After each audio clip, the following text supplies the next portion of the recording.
Hello team, welcome to another ATP Geopolitics video with myself, Jonathan MS Pearce. This is Ukraine War breaking news update for the 21st of November 2024. And I think this is some incredible news, historical bit of news actually, that the first ever intercontinental ballistic missile has been fired in a combat scenario. The Ukrainian Air Force claimed an intercontinental ballistic missile was launched from Russia, from the Astrakhan region in the last few days. Rumours were spreading about the possible launch of an RS-26 Rubezh.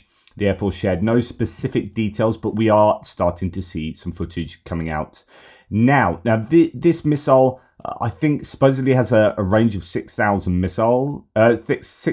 kilometers, but was used bizarrely, I think, for a range of 100 kilometers. This is just a signal. This is a form of escalation that allows Russia still not to use nukes, right? So this is what can we do as a message to the US for allowing Ukraine to use these ATACMS and Storm Shadows deep into Russian territory. Well, we can't use nukes because we'll be absolutely done.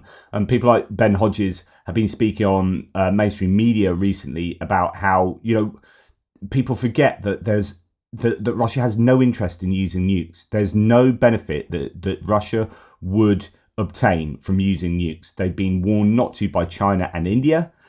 They've been warned not to by the US, who would completely take out, with NATO, one presumes, conventionally, with conventional warfare, would take out, I don't know, the Arctic fleet or whatever the threat is. So it's insanely unlikely that Russia would use nukes at all, which leaves them very little room to get angry, meaningfully angry with Ukraine over using ATACMS and Storm Shadows deep into Russia. So what they've done is wheeled out an intercontinental ballistic missile and whacked it into Ukraine.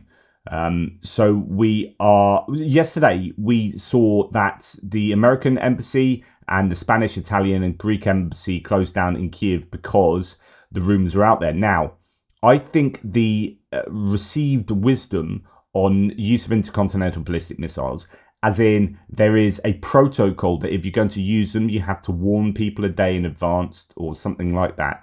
And I think that might have been what was going on there.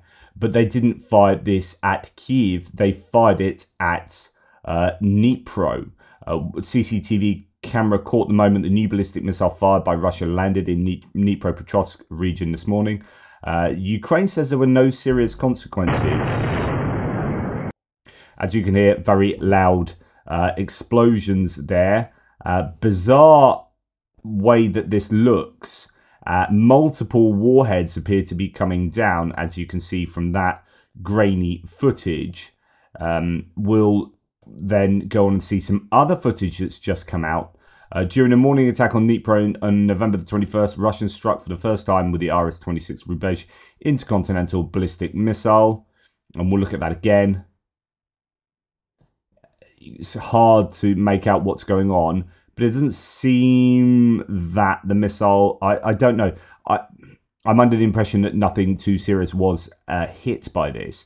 On the morning of November 21st, 2024, between 5 and 7 o'clock in the morning, Russians attacked the city of Dnipro with an intercontinental ballistic missile, which was launched from the Astrakhan region of Russia. The maximum declared range of the RS-26 is 6,000 kilometers. Dnipro is less than 100 kilometers from the front line. And then a few people have some of their analyses. PS01 says a very clear video of the RS-26 ICBM early this morning over Dnipro.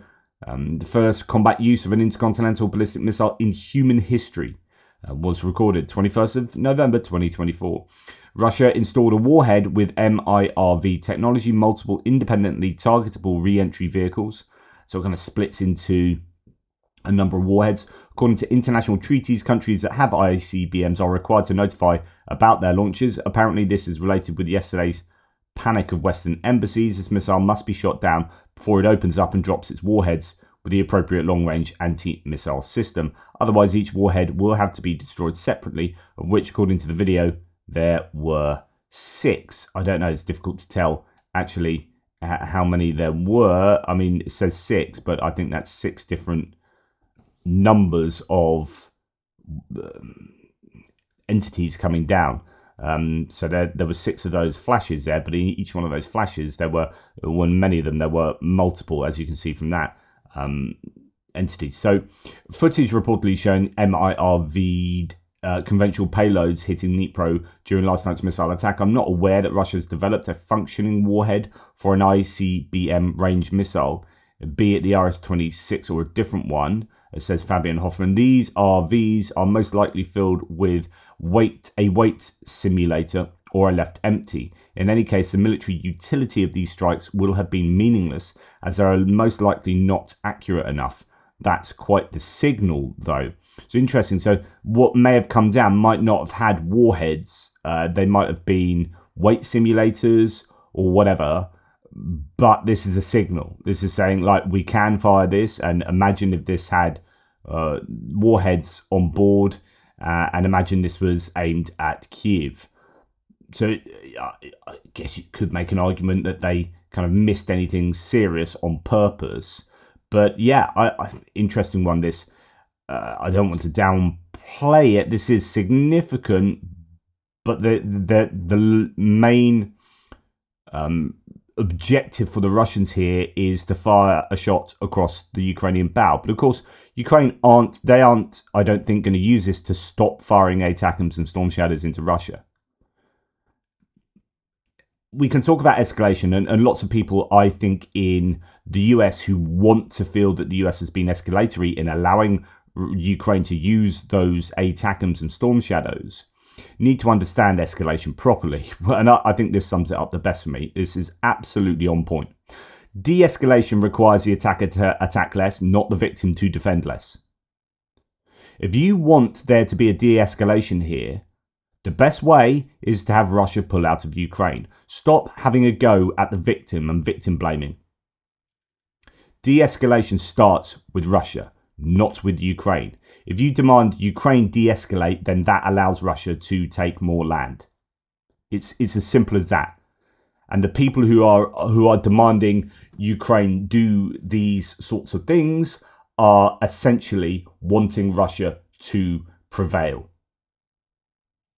De-escalation requires the attacker to attack less, not the victim to defend less. That's all I have to say about whether these last couple of days have been escalatory or not. This is all on Russia. All of it is on Russia. Let me know what you think about the use of ICBMs.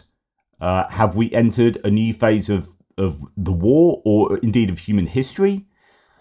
Or is this something that we can pretty much dismiss as a form of saber rattling by the Russians? Answers on a postcard. Thanks for watching. Take care, and I'll speak to you soon.